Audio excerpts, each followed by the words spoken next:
সালমান হত্যার সুষ্ঠু বিচার না হওয়া পর্যন্ত আমরা থামবো না, আমরা ঘরে ফিরবো না। প্রিয় ভাই বোনেরা, আপনারা জানেন সালমান শাহ শুধু একজন ব্যক্তি নয়, সালমান শাহ রাষ্ট্রীয় সম্পদ ছিলেন। সেই রাষ্ট্রীয় সম্পদ রক্ষার দায়িত্ব ছিল রাষ্ট্রের। আপনারা জানেন সালমান শাহর মৃত্যুর অল্প কিছুদিন আগে তিনি সাংবাদিক সম্মেলন করে তিনি তার নিরাপত্তা চেয়েছিলেন এই রাষ্ট্রের কাছে, কিন্তু রাষ্ট্র সেই নিরাপত্তা দিতে ব্যর্থ হয়। এই অপ্রত্যাশিত ঘটনাটা ঘটেছে। আজ 29 বছর পরে 30 বছর চলছে, এই মামলার কোনো শুরু হয়নি।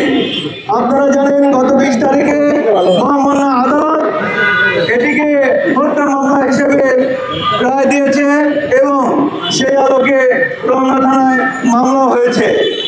যেহেতু আসামিরা, চিহ্নিত আসামিরা এখনো কেউ কেউ বাংলাদেশে বিরাজ করছে, তাদেরকে কেন এখনো গ্রেপ্তার করা হচ্ছে না, এটাই আমাদের কাছে প্রশ্ন।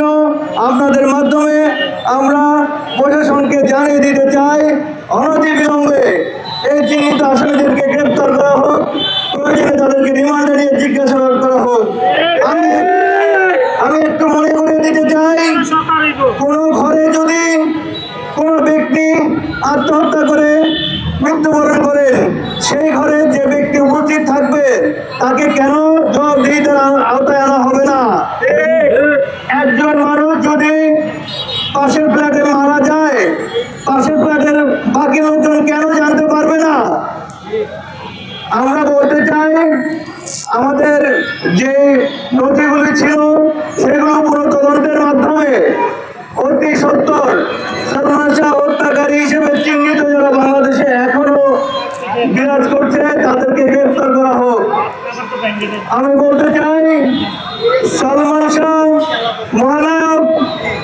কেন মহানায়ক? আমাদের ইতিমধ্যে দৃষ্টিগোচর হয়েছে, একজন সিনিয়র অভিনেতা বলেছেন সালমান শাহ নাকি বরিশালের একটি ফুটবল টিম, আর কুমিল্লার একটি ফুটবল টিম, আর সাকিব খান নাকি ব্রাজিল। আমি মনে করে দিতে চাই, সাকিব খানের আইডল কে? সালমান শাহ। নায়কদের নায়ক কে? সালমান শাহ বেঁচে আছেন আমাদের মাঝে, থাকবেন আজীবন। সালমান শাহ মাত্র 3.5 বছরে উনি যা করে দিয়ে গেছেন, যা দেখে গেছেন, তা এখনো স্মরণীয় হয়ে আছে এবং এতে প্রমাণ হয় উনি মহানায়ক। একজন সিনিয়র পরিচালক, সিনেমা নির্মাতা, অল্প কিছুদিন আগে তাকে বলতে শুনেছি সালমান শাহ ভক্তরা নাকি পাগল। হ্যাঁ, আমরা পাগলামি করি, যোগ্যতা, এই পাগলামিটাই আমাদের ভালোবাসা। আর এই ভালোবাসার টানে সালমান হত্যার সুষ্ঠু বিচার না হওয়া পর্যন্ত আমরা থামবো না, আমরা ঘরে ফিরবো না। আমরা শান্তিপূর্ণ মানববন্ধন করছি। আপনারা জানেন বিভিন্ন জেলায় জেলায় এই কর্মসূচি পালিত হচ্ছে এবং আপনারা জানবেন এবং দেখবেন এর ধারাবাহিকতা থাকবে।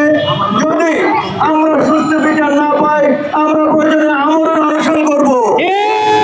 আপনারা জানেন পৃথিবীর বুকে একমাত্র ব্যক্তি মহারাজ সালমান শাহ, তার জন্য কত মানুষ জীবন দিয়েছিল। সালমান শাহ ভক্তরা জীবন দিতে জানে, সালমান শাহ ভক্তরা জীবন দিয়ে বিচার আদায় করে ঘরে ফিরবে ইনশাল্লাহ। সালমান হত্যার বিচার চাই। আমার ভাই কবর রে, ভাই রে, আমার ভাই কবর রে, খুনি করা ভাই রে, বিচার চাই, বিচার চাই।